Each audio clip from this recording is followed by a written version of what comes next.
it rarely happens all at once. There is no dramatic exit, no announcement, no final argument. Just a slow, quiet withdrawal that almost nobody notices until it is nearly complete. The invitations get declined a little more often. The messages get answered a little more slowly. The circle of people gets smaller, and then smaller again. And the strange part is that the person doing the withdrawing usually cannot fully explain it either. They do not hate people. They are not depressed, necessarily. They just find that the world costs more than it used to, and returns less. If you have watched an intelligent, capable person slowly vanish from the social world U-2014, or if you are that person U-2014, this is not a story about becoming antisocial. It is a story about what happens to a mind that sees too much, processes too deeply, and slowly runs out of reasons to keep performing. Start with what intelligence actually does. A sharp mind is, among other things, a prediction engine. It runs simulations. It sees where things are going before they get there.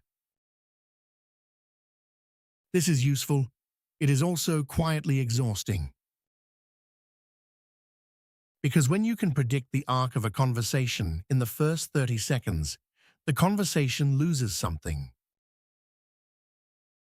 You already know the questions you will be asked. You already know your own answers. You have run this exact exchange 100 times. The same happens with events, with plans, with people. The mind simulates the evening before it happens U-2014, and often the simulation is enough. Why go when you have already been? There is a real cost hidden in this gift. Novelty is what makes experience feel alive. Surprise is what makes time feel full. But a mind that predicts everything is a mind that is rarely surprised. And slowly, the world starts to feel like a rerun of a show you have already watched. Not because the world is boring, but because you finish processing it before it finished happening. There is a second cost, and it is heavier than the first. Most social life runs on a shared bandwidth, U-2014, a common pace, a common set of references, a common depth at which things are discussed. For a mind that runs faster or deeper than that shared bandwidth, every interaction becomes an act of translation. You have a thought, but the full version would take too long, or land wrong, or make the room uncomfortable. So you compress it, you simplify, you round yourself down to something the moment can hold. Do this once, and it is nothing. Do it in every conversation, for years, and it becomes a tax on being around people at all. You leave social situations tired in a way that is hard to describe, not because anything went wrong, but because you spent the whole time translating yourself into a smaller language. And here is the trap inside the trap. The better you get at the translation, the more people like the translated version, which means the more successful you are socially, the less of your actual self is in the room. Eventually, being liked and being known start to feel like opposite things. And solitude becomes the only place the translation stops. Now add the final ingredient, the one that turns a tendency into a life. For most people, the inner world is a fairly quiet place. Solitude is boredom. Being alone is something to escape. But for a certain kind of mind, the inner world is not quiet at all. It is the most interesting place they have access to. Ideas connect to other ideas. A single question can open for hours.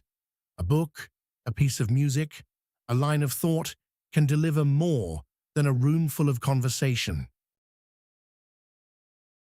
For this mind, solitude is not the absence of stimulation. It is where the real stimulation finally becomes audible, once the noise of other people is gone.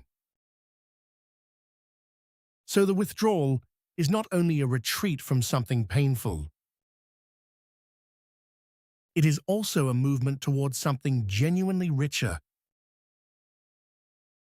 And that is what makes it so hard to reverse. It is one thing to leave the party because the party hurts. It is another to leave because you have found a better room and it happens to have only one chair. This is the quiet danger. Not that solitude is empty, year 2014, but that for this person, it can be so full that the outer world can no longer compete. So what do you do with this, if it is you? If the world has slowly gone quiet, and you are not sure whether you left it or it left you, the first thing is to stop pathologizing it. The withdrawal is not a disorder. It is, in large part, a rational response to real costs, U 2014, the exhaustion of prediction, the tax of translation, the pull of a richer inner life. You are not broken for finding shallow interaction draining. You are correctly perceiving that it is expensive. But there is a real danger here too, and it deserves honesty. A mind alone with itself, indefinitely, can curdle. Solitude can slide into isolation. Depth can slide into rumination. The inner world, with no one to test it against, can slowly drift away from the shared one. The answer is not to force yourself back into the crowd, translating endlessly until you disappear inside the performance. The answer is narrower and rarer. It is to find the few people in front of whom the translation stops. The ones who run at your pace, or deeper. The ones with whom a conversation is not a cost, but a relief.